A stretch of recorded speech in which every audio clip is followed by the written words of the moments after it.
عرض کر دوں آپ احباب کو کہ قرآن مجید الفرقان الحمید کا جو رسم الخط ہے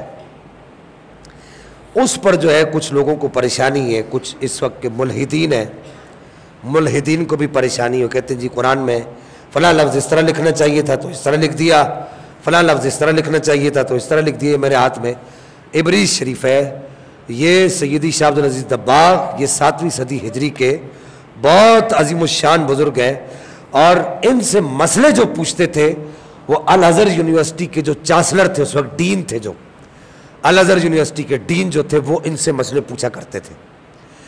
انہوں نے اسی طرح کا ایک مسئلہ پوچھا کہ کہا کہ یہ بتائیے کہ یہ جو قرآن مجید الفرقان الحمید کا یہ جو رسم الخط ہے, جو قرآن مجید کا جو رسم الخط ہے, صلاۃ کا جو لفظ ہے, اب صلاۃ آپ جانتے کہ صاد لام الف تا اس طرح لکھنا چاہیے لیٹی ہوئی تا کے ساتھ, لیکن انہوں نے کہا کہ جی صلاۃ کا جو رسم الخط ہے یہ صاد لام واو کے اوپر کھڑا زبر اور پھر آگے گول تا.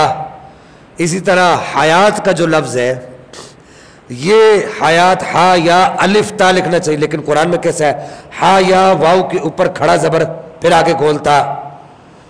اور اسی طریقے سے قرآن مجید فرقان الحمید کے اندر کفروا خرجوا اولئک وغیرہ وغیرہ یہ جو الفاظ آئے ہیں, یہ بظاہر ایسے لگتا ہے کہ یہ الفاظ ایسے ہونے چاہیے تھے لیکن یہ ایسے لکھے گئے.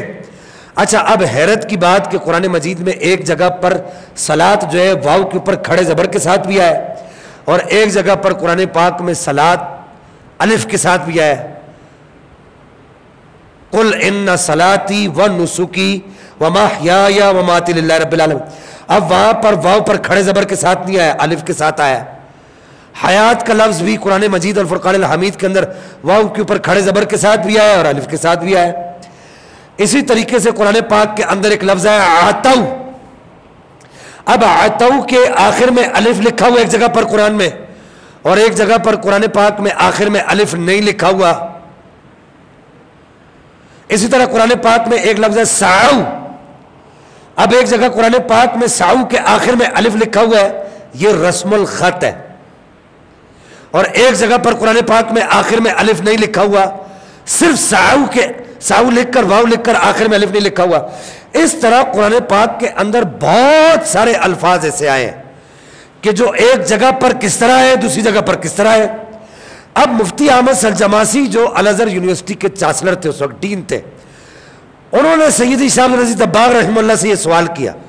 انہوں نے کہا یہ بتائیے کہ یہ قرآن پاک کے اندر یہ الفاظ کسی جگہ پر کیسے آئے, کسی جگہ پر کیسے آئے. یہ بتائیے کہ کیا یہ کام صحابہ کرام نے اپنی مرضی سے کیا ہے. اب وہ مولوی صاحب کہنے لگے کہ جی صحابہ کرام نے غلط لکھ دیا تو نبی پاک نے بھی غلط لکھا رہنے دیا. استغفر اللہ ثم استغفر, آج تک غلط لکھا ہوا ہے.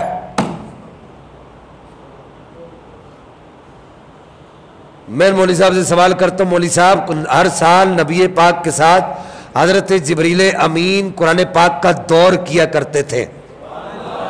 صحیح حدیث ہے بخاری شریف کے اندر موجود ہے. آخری سال جب نبی پاک نے اس دنیا سے جانا تھا تو نبی پاک نے فرمایا کہ اس سال میرے ساتھ جبریل امین نے قرآن کا دور 2 دفعہ کیا. ایک دفعہ کیا تو دوسری دفعہ جب کیا تو جبریل امین کہتے نا آ کے کہ رسول اللہ ادھر یہ غلطی رہے گی اس کو ٹھیک کر دے, ادھر یہ غلطی رہے گی اس کو ٹھیک کر دے. ایسا کیوں نہیں ہوا؟ اب یہی سوال مفتی احمد سلجماسی نے سیدی صاحب عبد العزیز دباغ رحمہ اللہ سے کیا. کیا صحابہ کرام نے قرآن کیا اپنی مرضی سے رسم الخط لکھا ہے؟ تو انہوں نے کہا نہیں صحابہ نے اپنی مرضی سے نہیں لکھا. سیدی صاحب عبد العزیز دباغ نے جواب دیا, ون لائنر جواب کر دوں, عرض کر دوں, تب بات تو بڑی طویل ہے. فرمایا نہیں, کہا کہ جس طرح نماز رسول اللہ نے صحابہ کرام کو خود سکھائی ہے, صحابہ نے نماز کا طریقہ اپنی طرف سے ایجاد نہیں کیا. حج رسول اللہ نے صحابہ کو خود سکھایا ہے, صحابہ نے حج کا طریقہ اپنی طرف سے ایجاد نہیں کیا. زکوٰۃ کا نصاب رسول اللہ نے خود صحابہ کو سکھایا ہے, صحابہ نے اپنی طرف سے زکوٰۃ کا نصاب خود ایجاد نہیں کیا. دیگر جو دین کے ارکان ہیں صحابہ کو نبی پاک نے خود سکھایا ہے, صحابہ نے اپنی طرف سے ایجاد نہیں کیا.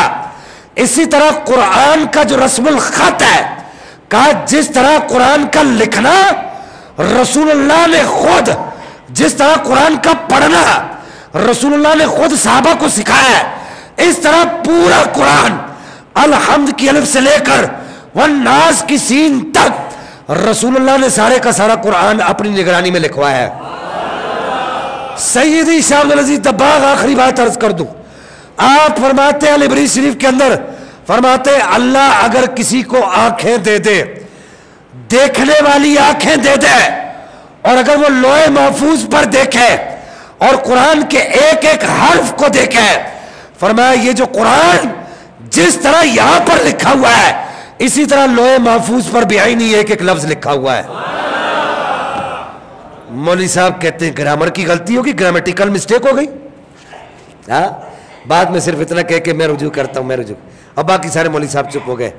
آپ کو نہیں پتہ اس کا نقصان کتنا ہوگا آئندہ آنے والی زندگی میں، آنے والے دور کے اندر اس کے نقصان، اس کا خمیازہ اب یہ امت بھگتتی رہے گی۔ ہم نے اپنا فرض سمجھا تھا، ہم نے اپنا فرض ادا کر دیا، اب جس کے جی میں آئے وہی پائے روشنی، ہم نے تو جی جلا کے سر عام کر دیا۔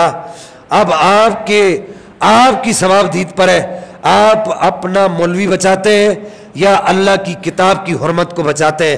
وآخر دعوایا ان الحمدللہ رب العالمین۔